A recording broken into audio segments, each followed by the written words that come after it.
add your callback function to the for each method, it should take a btn parameter.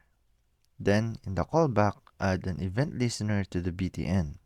The event listener listen for a click event and should take another callback with an event parameter. The second callback should be empty. We know that a callback looks like this: a parenthesis and an arrow pointing to the right, and a curly braces. And the parenthesis is where we should input our btn parameter. It says, then in the callback, so it's referring to this, inside the callback, add an event listener to the btn. So before interpolating the btn, before interpolating the event listener, we should call the parameter first, which would be the btn, and then add event listener.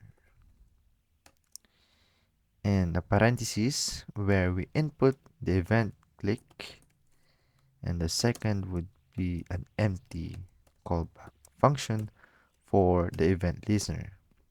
So that would mean if the btn is clicked, it would execute the code block inside this callback function. So, what happened? Oh, we forgot to pass the parameter event in our callback function for the event listener. That's it. Nice.